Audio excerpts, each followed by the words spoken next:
بصوا والله الاكله دي مش مكلفه، يعني انت لو هتجيبي فرخه واحده ممكن تكفي البيت كله. بالطريقه دي طريقه البروست والبانيه. تعملي بقى جنبها مكرونه، تعملي جنبها رز عادي يعني، بس انا ولادي طلبوا جنبها اعمل مكرونه، فمرضتش بقى ازعلهم وعملت لهم المكرونه. وهنا كده هحط بقى صدر الفرخه بعد ما قطعته، وهحط بقيه الفرخه كده. انا مقطعاها حتت صغيره مش مقطعاها كبيره، عشان لما اجي احطها في الزيت تستوي معانا. وهحط بقى التتبيله اللي انا عاملاها هحطها فوق الفراخ. بصوا بقى كده يا حبايبي، انا لقيت التتبيله بيضه فروحت بقى حاطه لها شويه بابريكا عشان تخليها حمرا شويه. هقلب كده الفراخ بتاعتنا علشان التتبيله تخش في الفراخ، وهسيبها بقى شويه. بصوا يا حبايبي، انا كده حبيت اوريكم الهدايا اللي جايبينها ولادي، كل سنه وانتم طيبين. هم بقى اطفال صغيرين فجايبين حاجه على قدهم، بس انا طبعا عندي بالدنيا كلها حتى لو ما جابوش. هي حاجه بسيطه بس انا حبيت اوريها لكم. وهنعمل بقى نكمل مع بعض الاكل. كده هحط المكرونه الاسباجيتي بتاعتنا في الميه بعد ما غلت. هقلبها قلبتين كده وهسيبها بقى تستوي براحتها. ما تحاوليش بقى ان انتي تقلبيها تاني عشان ما تعجنش، تسيبيها بقى تستوي براحتها كده في الميه. وهنا هعمل بقى معاكم الصلصه بتاع المكرونه. انا كده جبت شويه زيت سخنتهم وحطيت عليهم بصله كده متقطعه ناعم، عشان ما ولادي مش بيحبوا البصل يبقى باين في الصلصه، فانا بروح فرماه جامد كده عشان ما يبقاش باين في الصلصه. وهقلبه كده شويه، وبعد كده هحط ايه بقى ورقتين لورا. اللورة بقى بتدي طعم للبصلة وريحة كده، بصراحة بيبقى تحفة. فانا اي حاجة بعملها ببصل بحط لها ورقتين لورا. وحطيت كده قرن فلفل الوان اصفر. مرضتش بقى احط احمر، علشان طبعا انا هحط لها صلصة طماطم حمرا وكده، فمرضتش احط فلفل احمر. هقلب بقى فيها كده، وهنا هشوف بقى معاكم المكرونة. بس بقى يا حبايبي المكرونة اتسلقت معانا. بصوا بقى جميلة ازاي، ولا معجنة ولا حاجة ولا لازقة ببعضها. هصفيها من المية، وانتي بقى بتصفيها كده في الحوض سمي الله، وما تشغليش عليها مية عشان ما تعجنش. وهي البصلة بقى احمرت معانا اهي يا حبايبي. هنحط بقى الطماطم كده، هنقلبها بقى كده قلبتين، وهنحط التوابل بتاعتنا.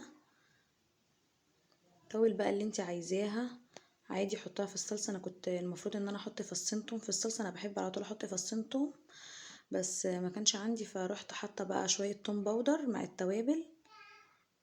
انا بحب اعمل الصلصه بتاع المكرونه ببصل وتوم.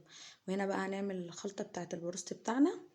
طبعا انا حطيت التوابل بتاعتنا البابريكا، وحطيت فلفل اسود، وحطيت حطيت كمون، حطيت شويه حطيت كده بقى يا حبيبي شويه الكاري، وهحط بقى الدقيق، وهحط الفينو ده يا حبيبي انا بنشفه عندي كده، بيكون فايض من العيال، فانا بروح منشفه عندي وبروح بفركاه وبحطه كده مع الدقيق. بيبقى الصراحه احلى من البقسماط وبيدي قرمشه حلوه للبروست. وهنا بقى هجيب طاسه واحط فيها كده زيت، وتحطي فيه شويه زيت محترمين، وتسيبي بقى الزيت كده يسخن براحته في الطاسه. وهتبل بقى كده معاكم البروست بتاعنا في قلب الخلطه اللي انا عاملاها. فانا مرضتش الصراحه احط ايدي، لما بحط ايدي واتبل الفراخ بايدي الدقيق كله بيلزق في ايدي وكده من مكان التتبيله. فانا جبت المسكه دي قلت اعمل بيها، ولقيتها الصراحه حلوه. هفضل بقى كده اقلبها في قلب الخلطه بتاعتنا، وهحط عليها خلطه.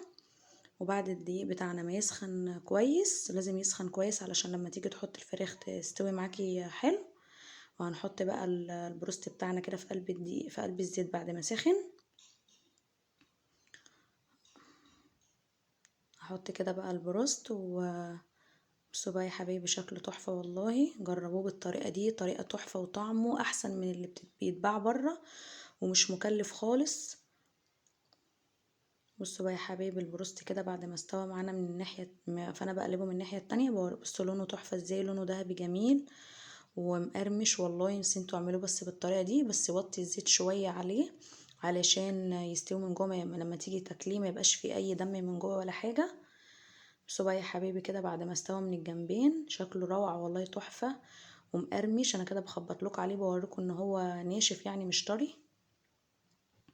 هطلع بقى كل اللي في الزيت ده، ويا ريت لو عندكم مناديل اللي هي بتشرب الزيت دي تحطوه تحتيه، عشان هو طبعا بيشرب زيت جامد. بس انا ما كانش عندي مناديل فصفيته جامد كده من الزيت وطلعته في طبق. هنا يا حبايبي بقى المكرونه بتاعتنا، هحط بقى عليها الصلصه كده اللي بعد ما اتسبكت. الصلصه بتاعتنا شوفوا حمرا ازاي وجميله. وهقلب بقى كده المكرونه. اللهم صل وسلم على سيدنا محمد، صلوا يلا معايا. بصوا بقى يا حبايبي كده بعد ما حطيت الاكل، منظر الصراحه تحفه. اللهم صل وسلم على سيدنا محمد، الله اكبر.